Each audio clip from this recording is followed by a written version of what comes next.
All right, thank you very much. So I think breaking up the Nick and Wayne show is with also gender balance, as Katarina said, and thank you very much, Katarina, for that introduction and the invitation.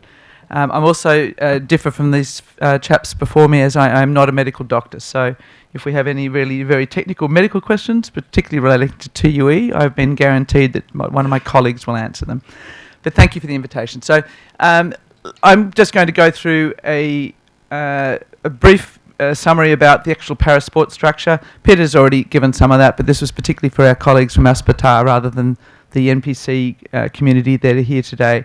A brief information about the sample collection modifications when we actually do sample collections, which is not a lot.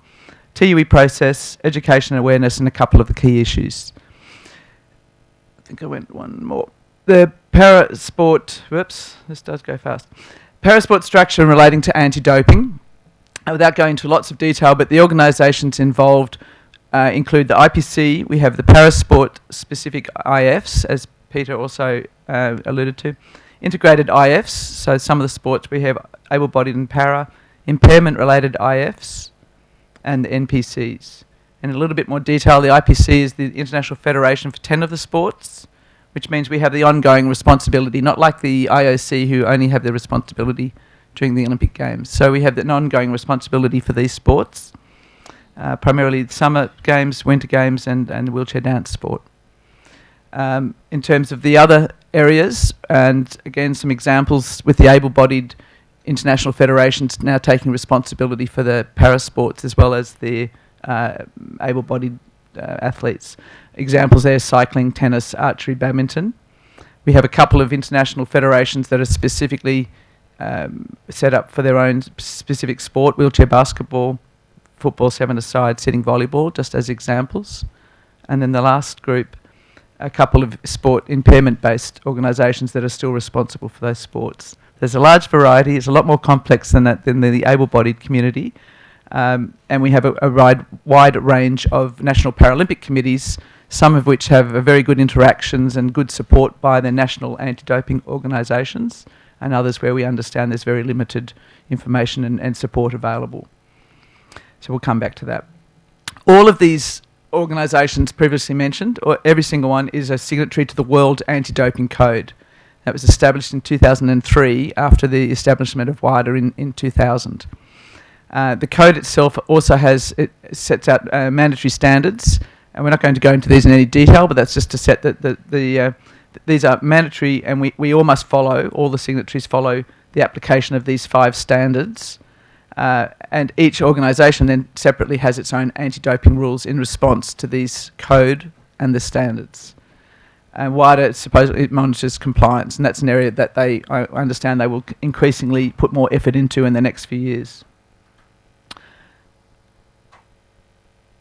One of the key documents and the key standard for this group is the prohibited list. It's updated annually around about September or October. I believe the 2016 one has just been released. And every year WADA will review the list, publish it around September, October in preparation for 1st of January of the following year. So it's really important, as in your area, to make sure you stay on top of any of the changes that are taking place and adapt in terms of the athlete's needs around those medications and substances. A lot of this information is available on the WADA website, and if you haven't already got it, that's the WADA website, and a lot of information there. We'll come back to a couple of areas. The IPC Anti-Doping Code, then, our own document, complies with the World Anti-Doping Code, including the standards, and that just is what we use as our umbrella document, outlining all of the rules, processes, the guidelines, the sanctions, result management, and so forth. Just as a broad picture, we do test, there are testing programs conducted at all the Paralympic Games, summer and winter, regional games, and some of the sport-specific events, such as one we are here. Occasionally, sometimes IPC will play a leading role where a number of the sports that are independent hand over the jurisdiction just for the Paralympic Games themselves, so that we don't have multi-organisations trying to manage the one program during a major games. And we also conduct out-of-competition testing. In terms of just a little bit of a picture, this was just a snapshot from the recent laboratory statistics that WADA releases, just to give you an idea of the sort of violations that we see. I'm not going to go into any of the detail, but I think it was just interesting to see the sort of violations that we see in the sport of athletics, seeing we're here. Of course, the original result from the laboratory is called an adverse analytical finding, and that occasionally is then not discarded, but it's acknowledged with a TUE. So they don't all lead to a violation, but that is an indicator of the number of the violations that we're seeing. So adverse analytical findings we see in that sport. And just as another one of our key sports of concern, and one we spend quite a bit of time dealing with, is powerlifting. It's always been an area where we've had quite a lot of findings, and I'm pleased to say that because we have put a lot of work into this sport, that is being reduced, both in our testing and education programs. Just coming to just the key part about sample collection modifications, and I know some of the colleagues in the room I've met mainly in doping control stations when we're collecting samples from your athletes. Basically the process is the same whether you're able-bodied or para, but it is acknowledged that and it's acknowledged in this particular standard, the International Standard for Testing and Investigations. There's actually an annex that acknowledges that there may be modifications required for athletes with an impairment. The premise is that we consider any special needs without compromising the integrity of the sample collection session. Okay, so assistance can be provided by the athlete representative and or the DCO, the doping control officer, the sample collection personnel. So it's important that we don't break the rules, our own standards and requirements, but it's important we acknowledge the needs of the athletes. And some examples of modifications that are very regular. We have athletes with their own catheter, and there's a whole IPC policy available on that. I won't go into all the details there, but the athletes can and do use their own catheters. Some athletes present to the doping control station with leg bags, which we require for them to empty as soon as they arrive at the doping control, then wait to develop more urine, and we take the urine from the bag. All right, it's just always we have situations where the athletes do attempt to manipulate whether they're able-bodied or para-athletes, and there's all sorts of devices used these days to actually try and cheat the system. So that is why athletes are always basically naked from knee to chest, and where there's a catheter or a leg bag, we have to be able to see where the actual catheter enters the body. It's very common for the athlete rep and the doping control officer to assist the athlete, and that goes everything from just maybe sometimes pouring the sample into the bottles, or closing the bottles, or even holding the vessel if the athlete doesn't have arms or doesn't have the control to be able to do that. So that's quite common, and we just note that down. So these are the types of modifications that are very, very common, and it's not a problem. Everything's done in front of the athlete. If someone else is pouring the sample, it's done in front of the athlete. We have special requirements for athletes who are minors and athletes who are visually impaired, where they have got the ability for the athlete representative to be in the bathroom area, but they would normally only be observing the sample itself being provided if they're totally blind. Okay, otherwise it's normally for the minor and some of the other visually impaired athletes, they're watching the doping control officer watch the athlete, but not necessarily watching the athlete, and that's for the privacy of the athlete. So there's slightly variations depending on the actual situation, the actual impairment of the athlete. We've had a couple of situations already at these games where we've had athlete representatives wanting to witness the sample being provided, and the athletes don't have these particular impairments. So that's something we do need to get across, that it's really only, as I said, if the athlete is absolutely totally blind, then it's of course for their protection that someone is in the bathroom with them. But if it's not that, then it's we come back from that, and basically the doping control officer will do the observing of the sample. in the bathroom and then come back, and the athlete representative can assist in the rest of the procedure. Blood, we do blood and urine testing. We've been doing both at these games, and of course if an athlete has no arms and no elbow, then the blood can be taken from another site, and commonly the ankle is used for that. Any of these modifications are recorded on the doping control form, and of course the athletes get a copy of that form, and we just acknowledge what modifications have taken place. Moving to the therapeutic use exemption process, and this is available to all athletes tested under the wider code. But it is an area that the IPC led, and we alluded to, my involvement goes back to 96, where it was a time when IPC didn't actually have a staff of Peter's area. There was not actually an IPC medical or anti-doping staff, so some of us were involved in the games back then, and we worked with the committees that they had, and IPC did actually lead the whole TUE process within the wider community. So it's not to say of course there are able-bodied athletes who require a TUE, but it is an area, because of the information we've heard today in terms of athletes' needs, that it was something particularly pertaining to the para-athletes. So there, again, with the standard, remember there were 5 different standards, and one of the standards is the International Standard for Therapeutic Use Exemption. And that actually outlines the policies and the processes and so forth that we need to undertake to determine whether to grant a TUE or not. It's not automatic. It's not an automatic process at all. The actual criteria that is involved, each organisation that is managing this particular area will have a TUE committee, and have to basically consider these key points. So the athlete would experience significant impairment to health without that prohibited substance. It's highly unlikely to produce an additional enhancement of performance. So the concept is to take them from below par back to par rather than above. There is no reasonable therapeutic alternative. So it is a responsibility to look to see if there is something alternative that can be used that you're comfortable with. And the need is not a consequence of prior doping.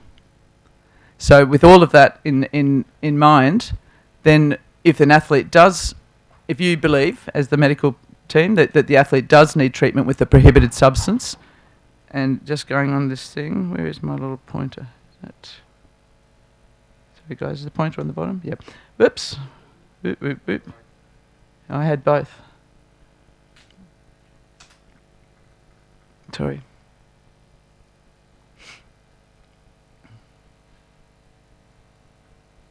Okay, so the athlete obviously requires, with the medical doctor, determine if they need a substance. I'm going to try this again. Yep. Prohibited list outlines this whole policy.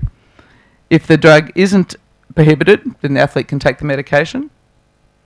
If the drug is prohibited, the substance is prohibited, there's a TUE form, application form, which is sent to the anti-doping organisation for the TUE committee review. If it's approved, then obviously the athlete can take the medication. If it's denied, then you would have to determine with the athlete what their next step would be. Obviously they either do not take the drug and compete, or it's a situation where they can't compete because the drug is more important, whatever they require. Okay, so yes. In terms of the education and awareness then, we have a very large variance within the population, within the Paralympic world, within the able-bodied, within sport.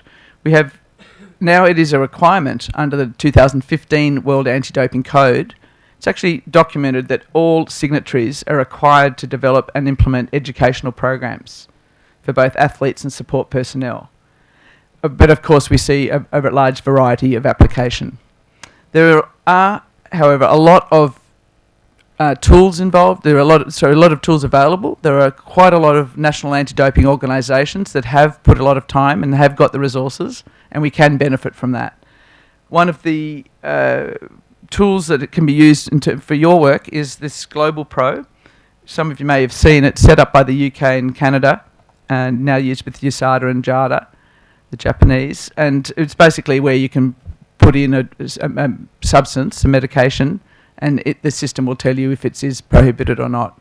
So I'd encourage you to have a look at that one. I'll just go back to the slide so that the web link is here, the actual site. And WIDA itself has an awful lot, a lot of tools. Sometimes it's a little bit overwhelming, the amount of information that they've got and the toolkits that they put out, for example. And there is now the Sport Physicians Toolkit. I'm not familiar in great detail with that. I'd be interested to know if anyone has used it, if they've had a look at it and see how good it is and how they can apply it. But these are the toolkits that WIDA have prepared. So basically, for the different areas, coaches, training, program officers and teachers, and this one particular one for sport physicians. So, as I said, it'd be interesting to know if it's how useful that is, and feedback to WIDA if it's not, I guess. One of our biggest problems is supplements, and we see this particularly with a lot of the powerlifting community that we have worked with. And overall, obviously, the recommendation is for athletes not to take supplements, but we know that that's not. I mean, it's easy for us to say that, but it's an area that we are aware that a lot of athletes either seek it, want it, think they need them, and so forth. Obviously, the issue is that they can be contaminated. So unless you're working with a production company who are absolutely guaranteeing that there is no contamination of the substances, it's something that we generally basically say, please don't use. All right. Now, there are sporting communities, there are countries with resources and teams that have got manufacturers, they have got agreement with manufacturers, and they have got that guarantee. But a lot of these guys are just buying things from the streets, buying things from pharmacy stores with, walk in with the great big tubs of protein powders and all sorts of things. And there's no guarantee of what are the ingredients. The packaging is not necessarily accurate.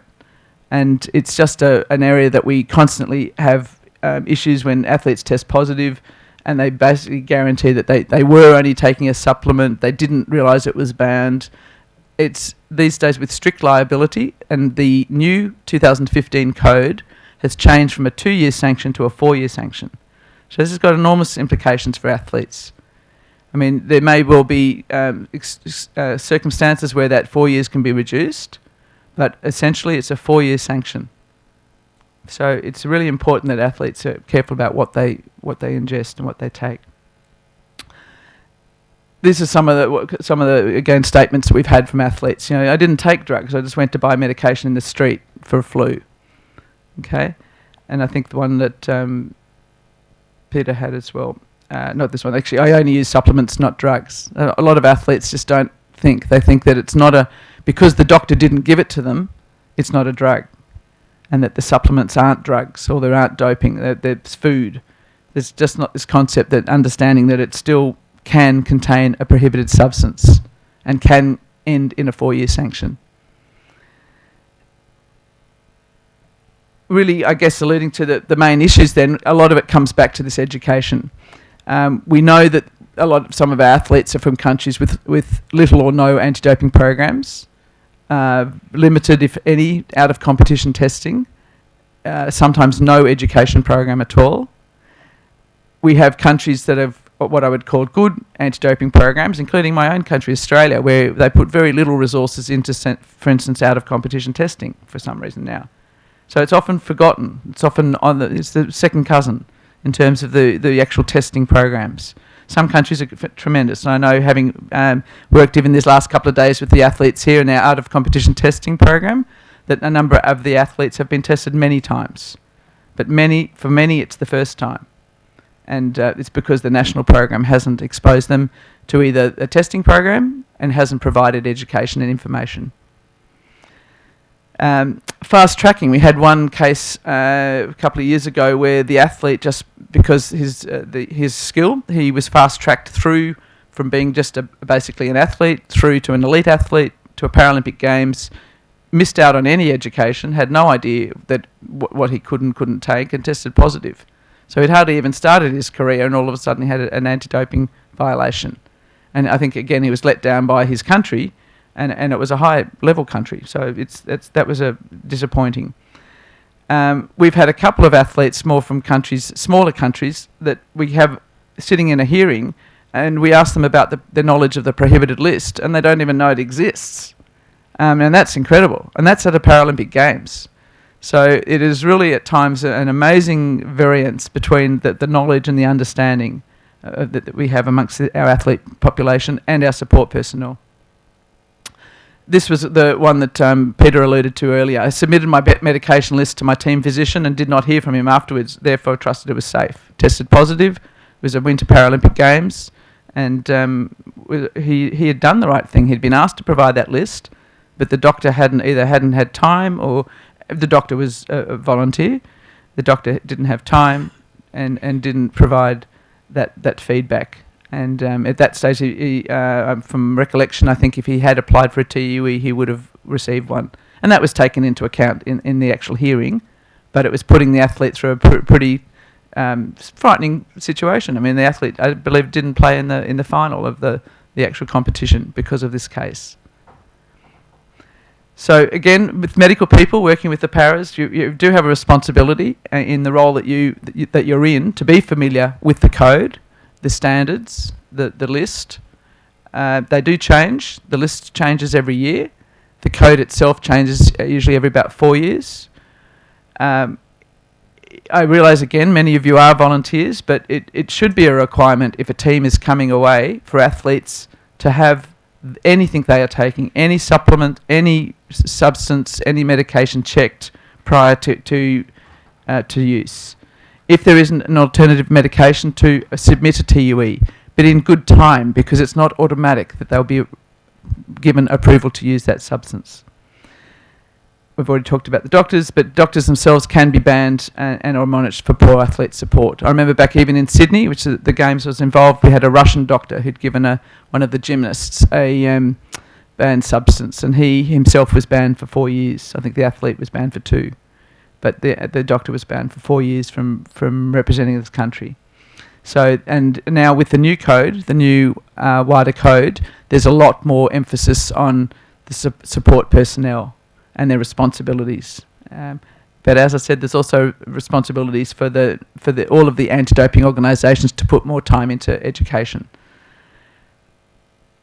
This is very naughty, but this is a very new slide from the wider outreach here, and I don't know who these people are, and I haven't even asked permission, but I just wanted to put this in to acknowledge that the Qataris are doing a brilliant job. They've been doing a great job with the testing, and they have this outreach booth set up here in the, what's it called, this near the Transport Mall, and at the back of the training track, and they've got one set up in Esdan hotels.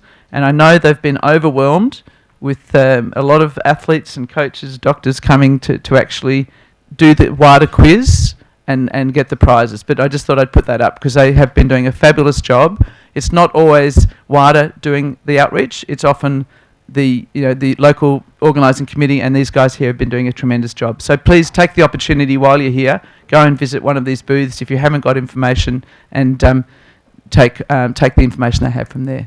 Thank you.